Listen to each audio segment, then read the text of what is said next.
Welcome to Anita's Online Academy. In my last lesson, we had discussed that how can we make chemical equation more informative, in which we had discussed that we can write about the state of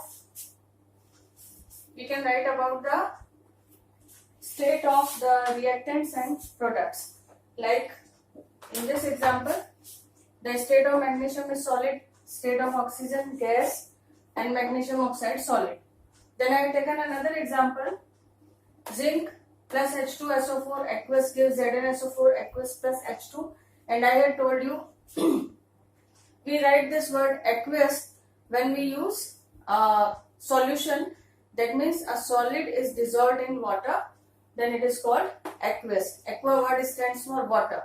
So when some solid is dissolved in water, it is called aqueous solution. Now we take another example.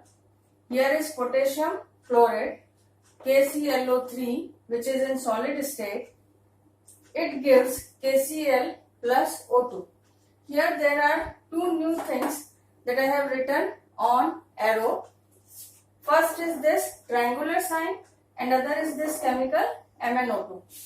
So children, this triangular sign, this is called delta. What is it called?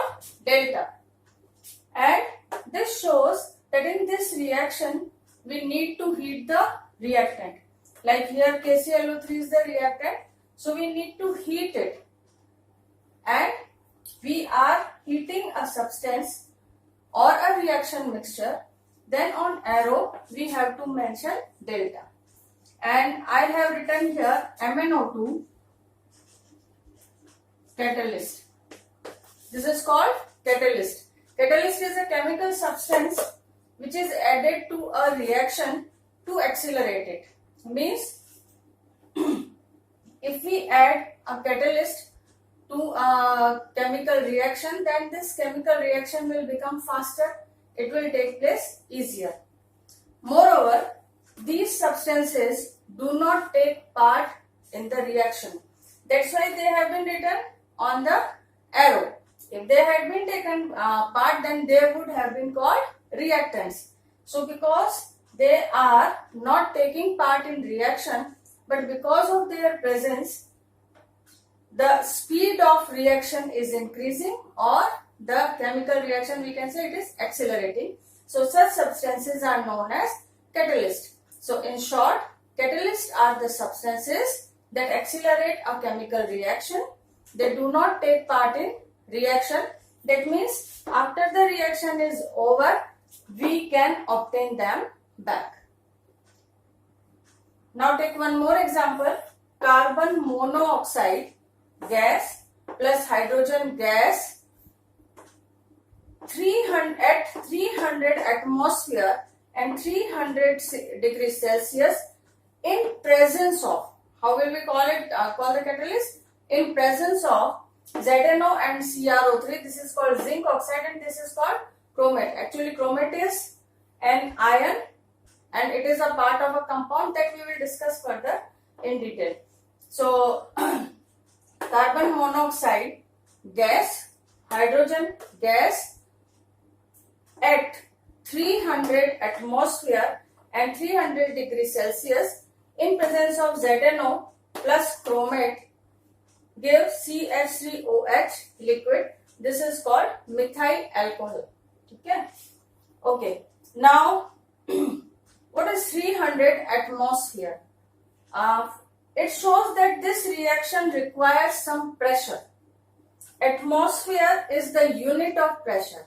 Same as the unit of length is meter, unit of weight is kilogram. In the same way, unit of pressure is atmosphere.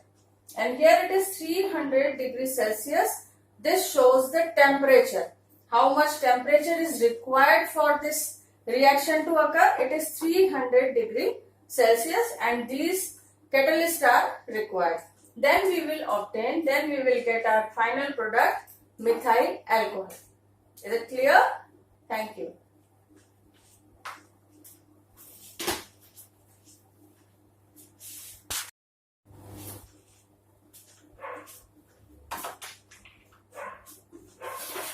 students, now we are going to talk about characteristics of a chemical reaction.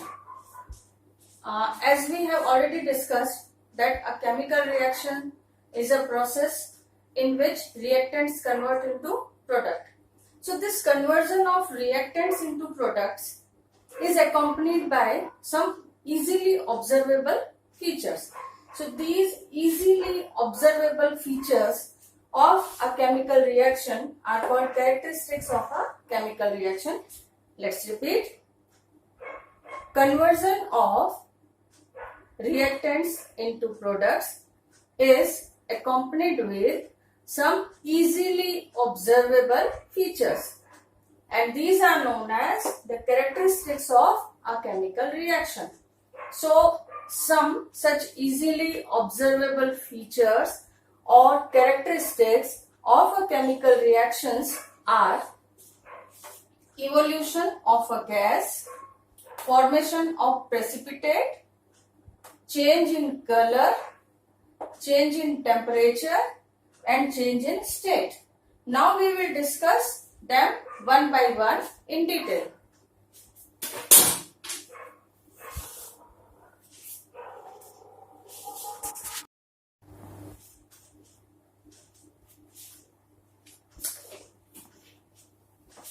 So we are talking about characteristics of chemical reaction, in which we are going to discuss the first characteristic of a chemical reaction, evolution of a gas, for which we are taking several examples. Here it is a conical flask in which we have taken zinc granules of metal zinc.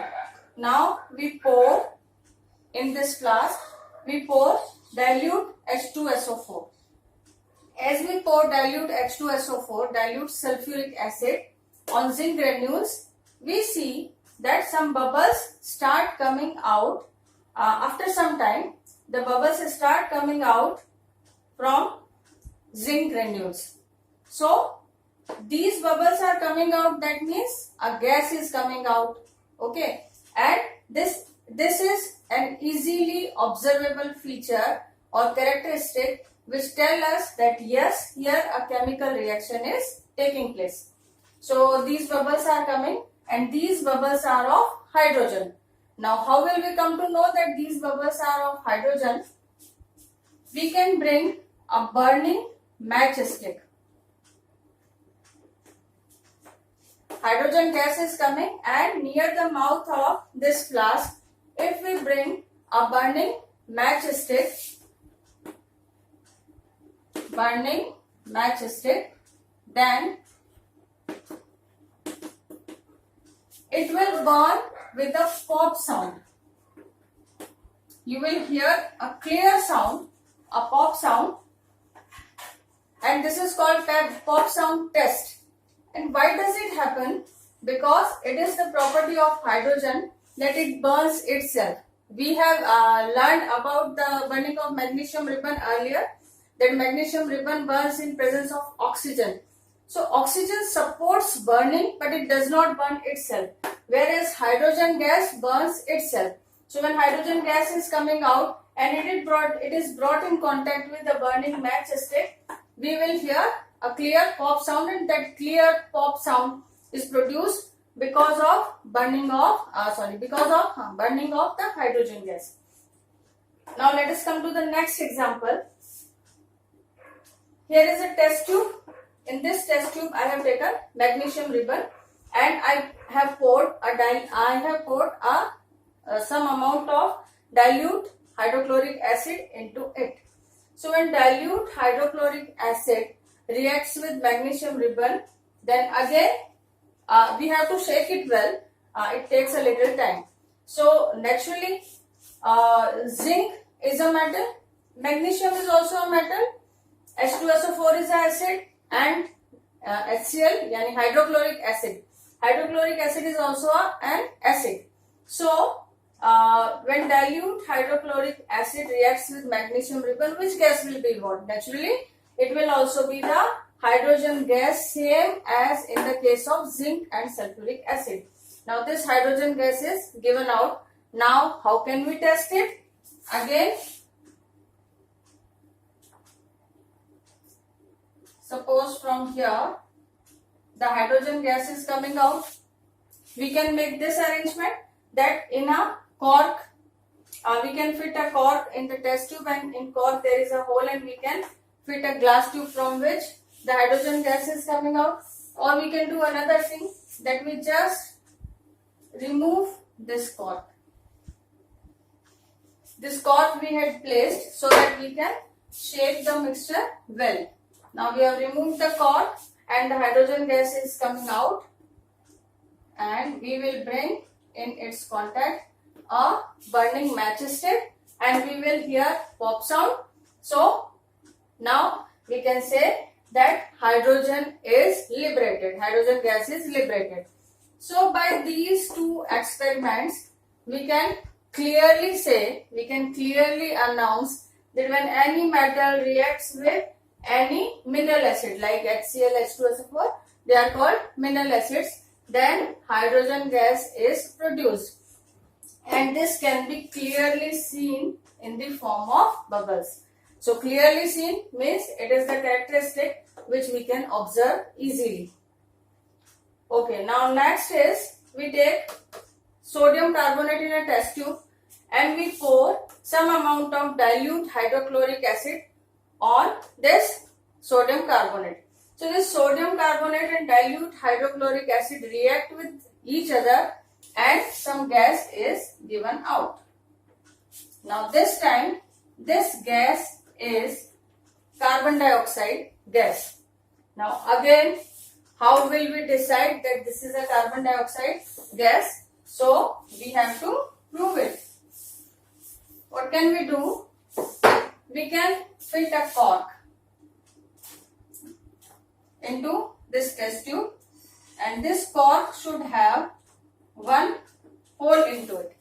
Through this hole, we will fit a delivery tube. This delivery tube should be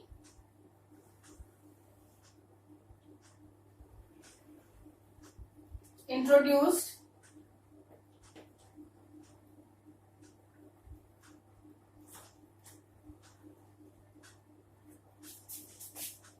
into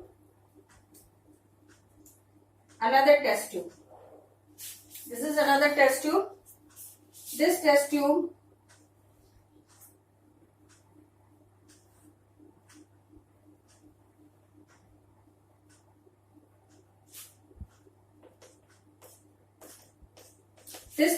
contains clear lime water.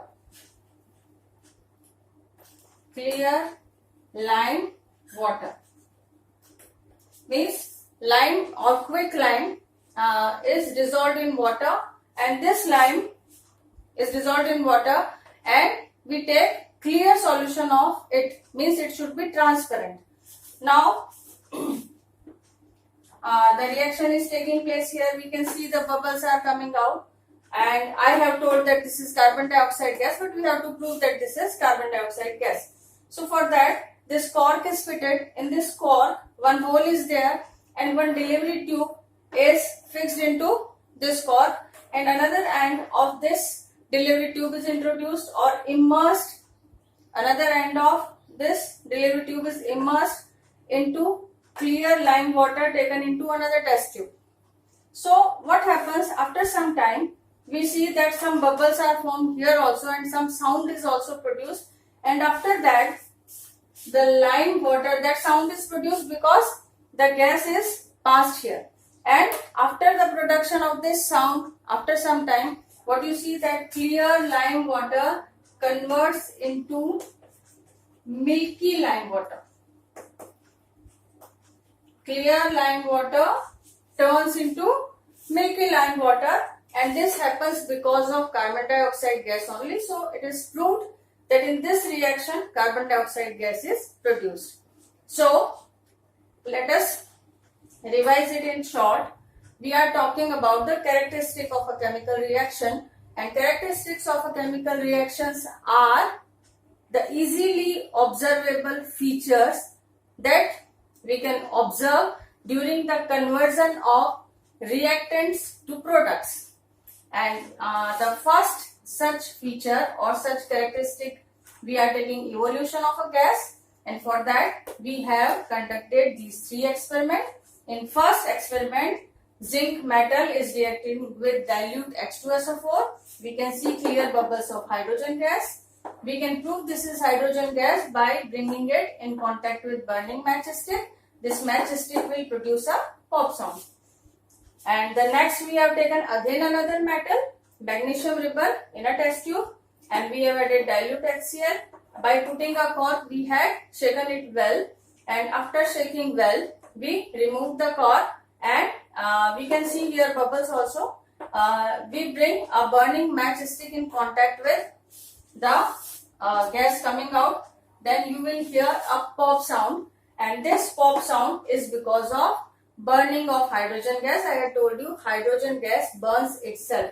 So these two are the cases of metals. When metals reacts with acid, they give out hydrogen gas. Now the third case is sodium carbonate is taken in a test tube and it is reacted with dilute hydrochloric acid. In this case, carbon dioxide gas is liberated, that we can test by fitting a one-hole cork into this test tube and fitting a delivery tube. Another end of that delivery tube will be introduced into a test tube containing clear lime water, and as the gas comes out and passes into the clear lime water, after some time the clear lime water converts into milky lime water. Thank you.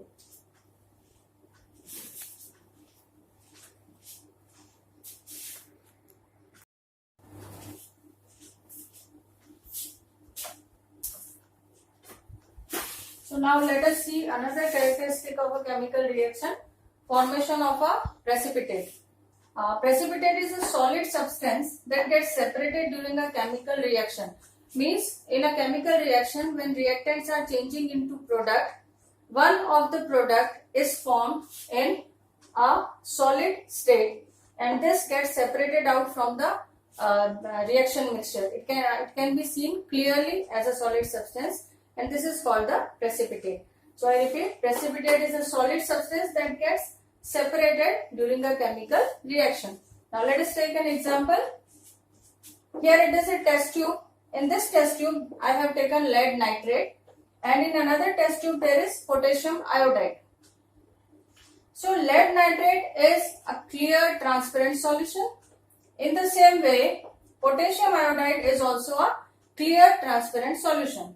But when I add potassium iodide in lead nitrate, suddenly what we see that a yellow colored solid substance or precipitate is formed. This precipitate is of lead iodide. Yellow colored precipitate of lead iodide.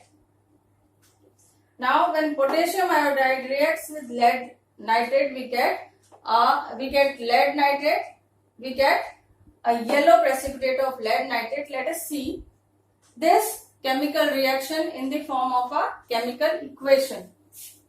First we write potassium iodide.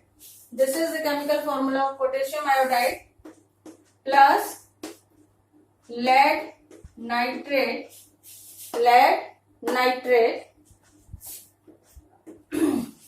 Now see children, this potassium reacts, this potassium combines with nitrate. We had discussed about the rearrangement of atoms take place during a chemical reaction. So in this reaction, the potassium will combine with nitrate and lead will combine with iodide. As a result, potassium nitrate and lead iodide will be formed. KNO3 plus PBI. Potassium nitrate and lead iodide. And this is the lead iodide which forms the yellow precipitate. I have shown arrow downwards means it is a solid substance. It is going to settle down. That's why this downward arrow shows that a precipitate is formed. Sometimes near a gas we put an upward arrow. This upward arrow shows that a gas is liberating in the chemical reaction. Clear? Now let us take one more example.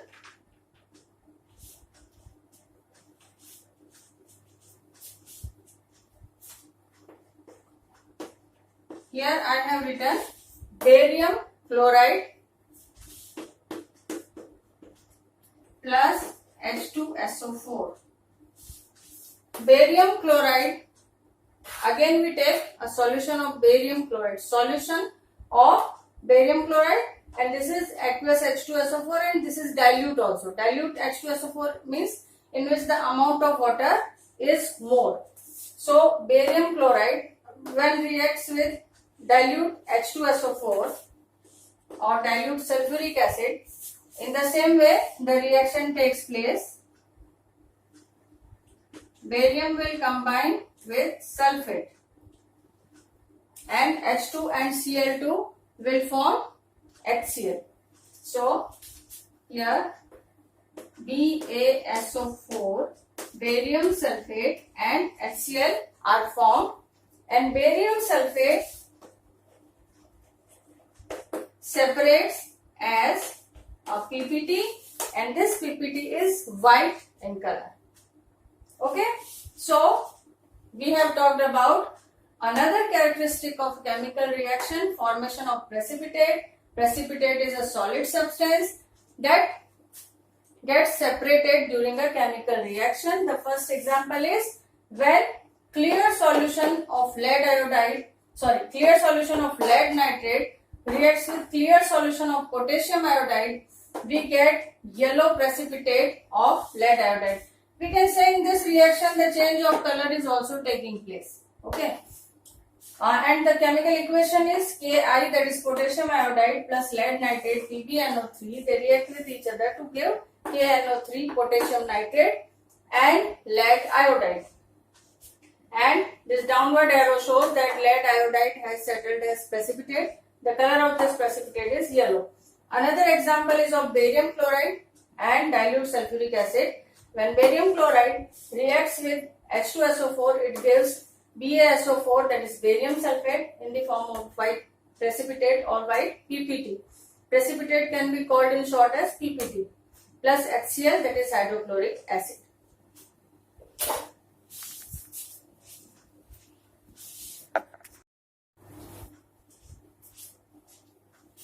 Now let us see another characteristic of a chemical reaction, the third one, change in color. So I take first example, potassium permanganate. This is a purple colored solution. This is a purple colored solid actually, and when it is dissolved in water we get a purple solution. So potassium permanganate when dissolved in water we get a purple colored solution. If we add citric acid, if citric acid is added to purple colored potassium permanganate, then potassium permanganate solution becomes colorless. What is done here?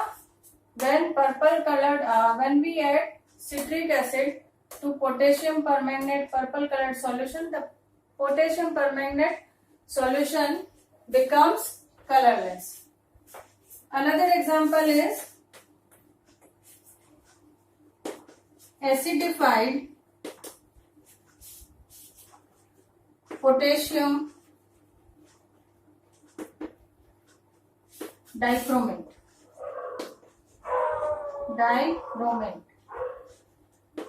Acidified potassium dichromate, its color is orange. and when we add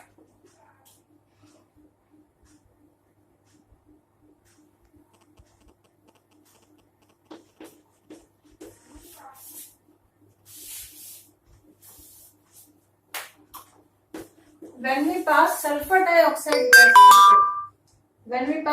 dioxide gas through acidified potassium dichromate orange colored solution, sulfur dioxide, 2 oxygen dioxide. So when we pass sulfur dioxide gas through acidified potassium dichromate, which is orange in color, then its color becomes green. So these are the 2 examples of color change during a chemical reaction. The third example can be the reaction that we have discussed earlier, that was lead nitrate and potassium iodide, by which we get the yellow colored precipitate of lead iodide. So in that reaction the precipitate is also formed and color change also occurs.